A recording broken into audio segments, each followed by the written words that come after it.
Hi Francine, hi Seth. Hello. First of all, congratulations. Official entry sa MMFF 50th. Salamat. How does it feel, being part of MMFF 50th anniversary? Kabado po sobra. Hindi po kasi namin ito ina-expect kasi kaya nga rin po nang sabi namin sa mga past interviews na dapat po talaga na umere na kami ng mga September po, mga ganong buwan. Pero lagi nakakancel, nagkakaroon ng problems hanggang sa nagulat na lang po kami na pumasok siya sa MMFF this year. So, early Christmas gift po to para sa amin.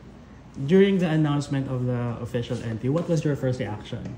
Pasakay ako ng sasakyan nung sabi sa akin. Kasi ang alam ko, parang 23 pa malalaman October 23 pa malalaman yung resulta ng MMFF kung pasok ba yung My Future You. Tapos parang 22 pa lang. Pagkakaalam ko 23 pero 22. So napaaga sa utak ko yung resulta. Tapos siya nagsabi sa akin, kasi pasakay ako ng sasakyan, parang bibili ko ng pagkain. Tapos pagkasend niya, sobra akong nagulat. Kasi takbo ko pabalik ako ng bahay. Sinabi ko kay mama na mapasok kami ng MMFF.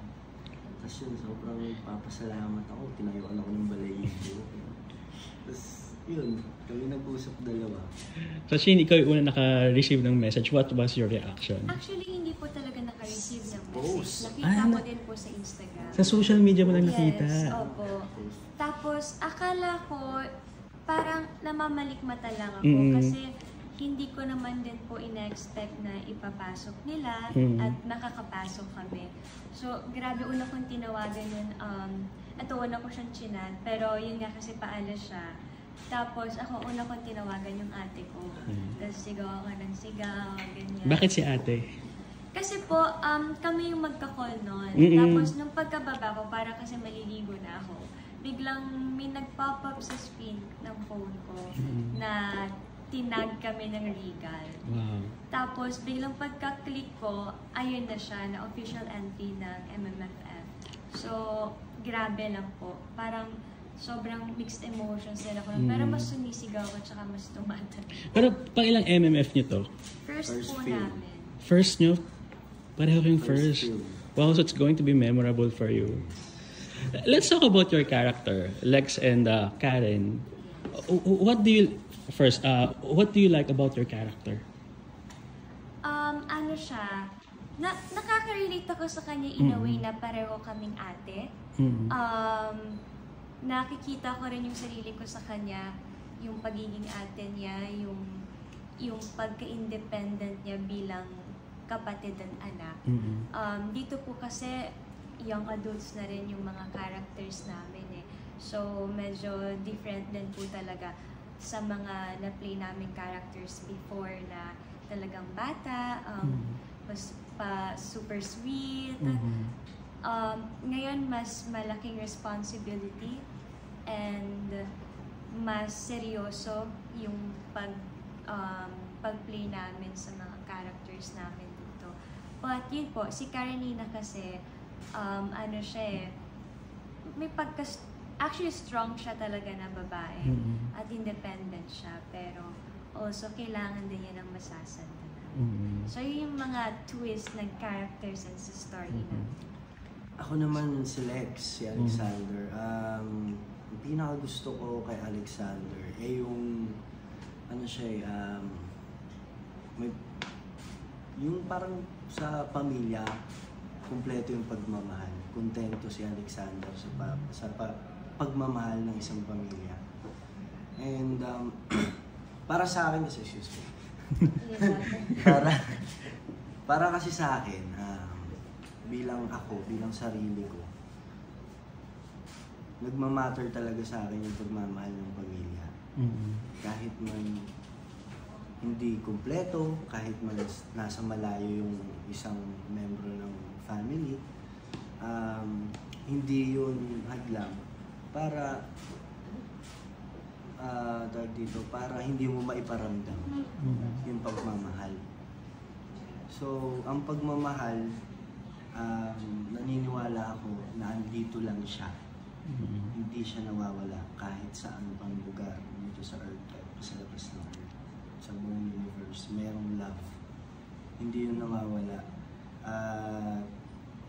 Ano pa ba? Siyempre, ang pagiging, ano ba? Yan. Medyo artsy. Yan, pagiging artsy. Ako rin kasi personal din. Mahilig din ako ng drawing. Tapos, ano ba? Yung pagiging lover boy.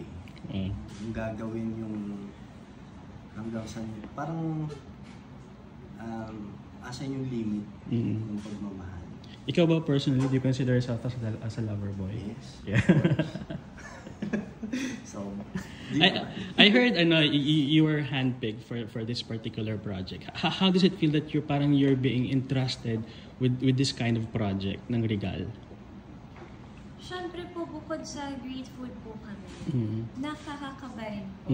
Kasi siyempre, para piliin ka na lang na gawin yung isang pelikula or kung ano mang project na ibabato sa'yo, nakakakaba rin po yun. Kasi kami rin po, na, kahit po ako na bilang tao at kami bilang artista, meron din kaming takot na baka sobra expectations nila pag hindi natin na-meet, baka maging disappointment tayo.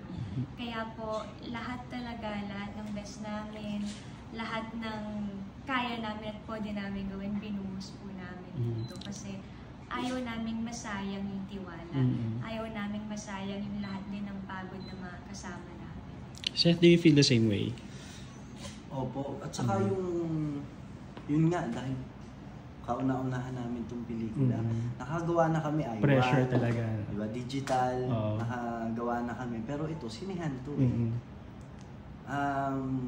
Iba ang, parang kumbaga, alam naman natin na iba ang dating pag sa sinihan. Diba? Iba, parang yung mapanood ka sa sine. Kasi po ako din talaga is, kumbaga parang support din kami sa MMFF nung hindi pa ako artista. Nakailang nood kami ng MMFF. Talagang ano kayo? Enting Cabisote, ano pa ba yun? Private Benjamin, halos lahat pinanood. Naging childhood ko rin ng tuwing Pasko, pupunta kami ng sinihan ng buong pamilya. Tapos, ito, kauna-unahang pelikula namin, nakakakaba talaga.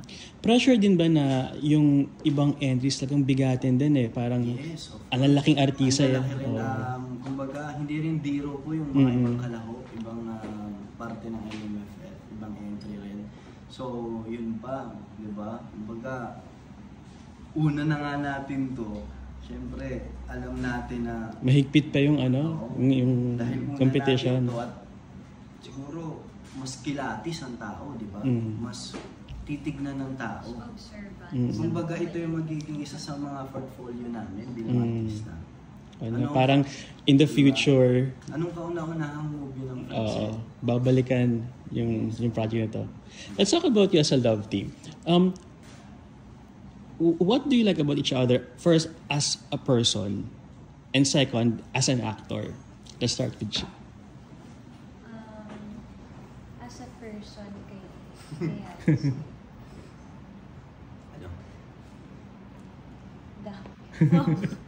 Isa lang. Isa lang, okay. Siguro yung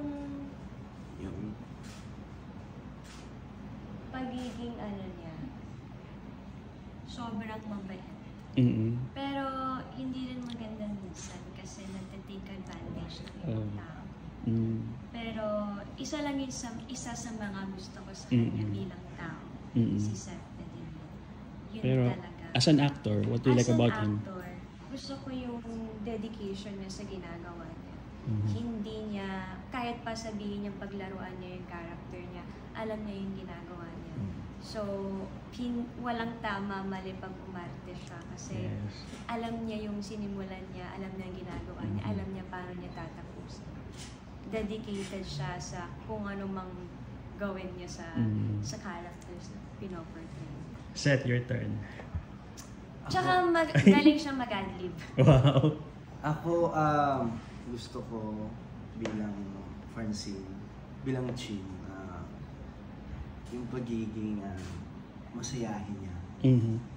Ayan. Kasi Naapektuhan ka ba pag masaya siya? Parang, parang nakakahawa yung saya niya.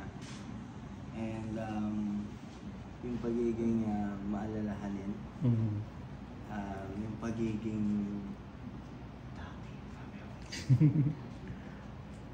pero as an actor na lang. As an actor, what do you like about her as an actor? yun, parehas din kami ng dedikasyon. Saka